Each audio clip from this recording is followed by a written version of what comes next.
In this video, I will show you how to paint a glowworm fairy.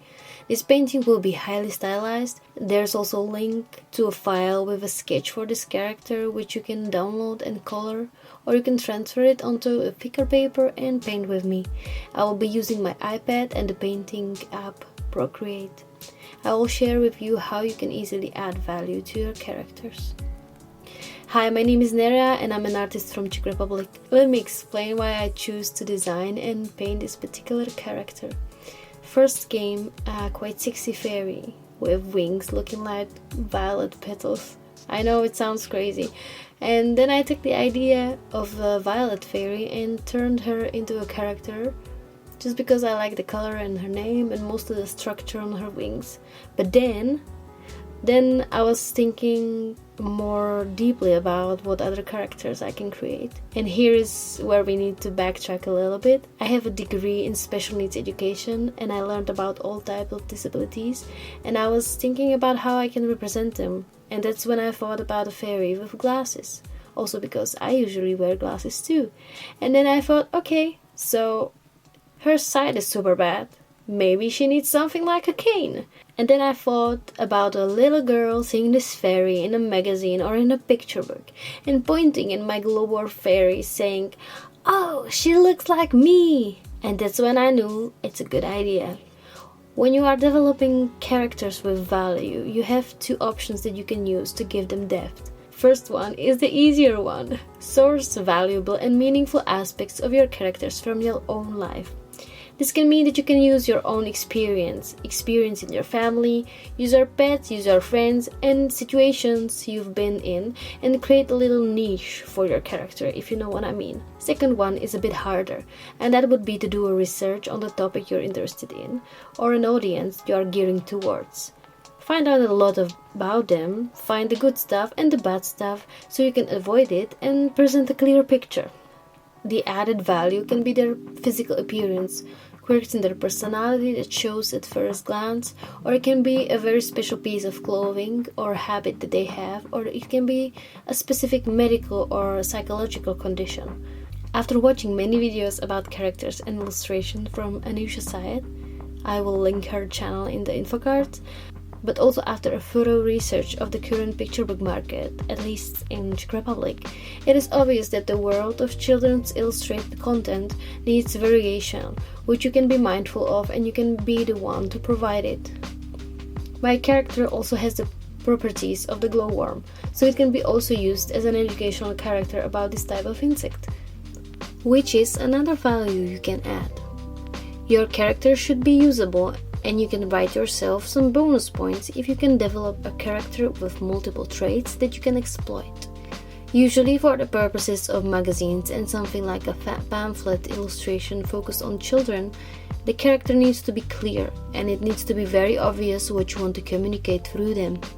Characters developed for the preschool kids would be also very simple, focused only on one main interest, aside from very recognizable outfit or hairstyle. The older the children that you are focusing on, the more complex the characters become. So try to think about that also when you are pointing out the target age group. Stories are made to teach kids something. How to be funny, to teach them facts, or whatever. You can pick an interest and build your character around it, rather than the other way around. My glowworm fairy has a sight disability, so she can teach children about it.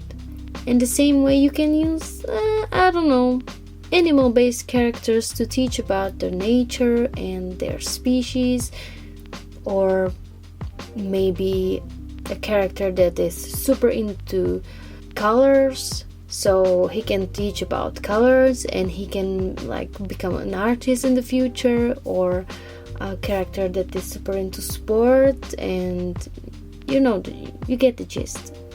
Basically, you are picking a niche for your character. I know this is something you don't want to hear because it's very hard to pick a niche for yourself when you're older, but it's very important for children's book characters. I would suggest in the start to exploit your own interests because you already know a lot about them. This means no additional research, which is kinda cool, and we like that. I can also suggest that right now a very nature-oriented learning and teaching in preschool education is very popular, so you can, I don't know, that's the way to go too. The honest truth is that there is a lot of competition in the world of character illustration, so you should think about all the ways you can stand out, because sometimes your style doesn't have to be the main driving factor for clients to hire you.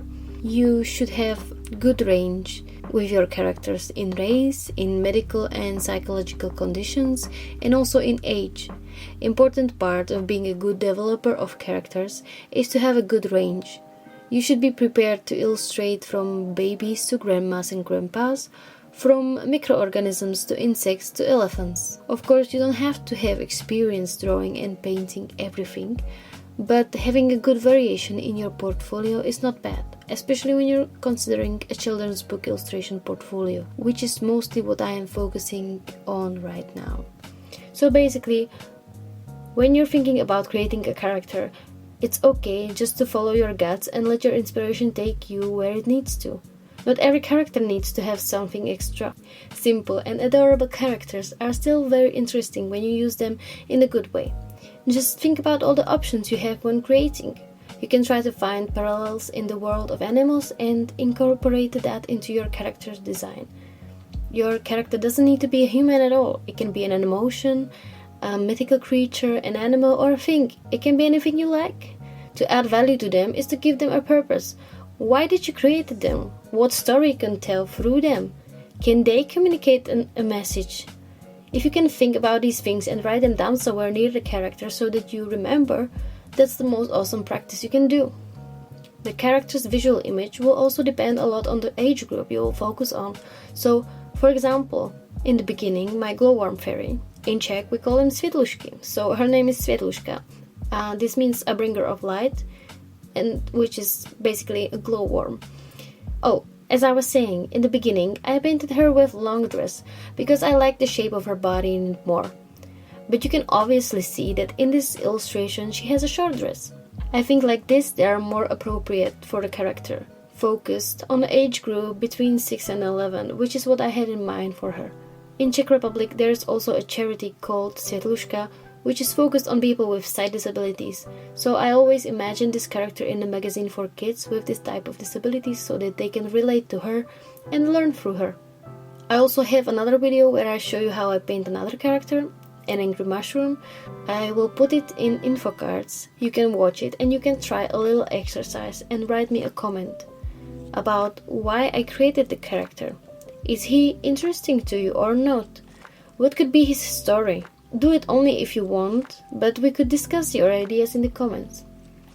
I am suggesting this because it's a good exercise you can use. Start thinking about all the posts on Instagram from other artists and about their characters. Are some of those characters interesting to you? Choose one and try to come up with some details about them, like their backstory, their quirks, or why are they in composition with an object, or whatever. Try to think about connections that you can make within our world and how you can use that to basically tell a story. This mindfulness will transfer to your own work and you will become better at character developing. You will soon find it easier to give a soul to your little creations. That was my thought process behind creating a character when you put aside style. I think this video gave you a deep understanding how you can move your characters into another level. If you found this video helpful, please give it a like and consider subscribing.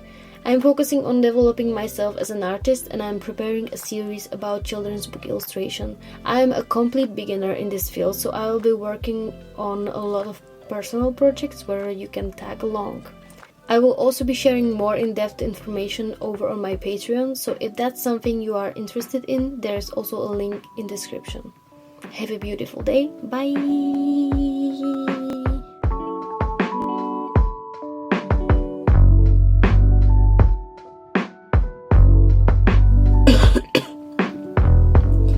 Could you tell I was still sick? Well, I still am. I'm not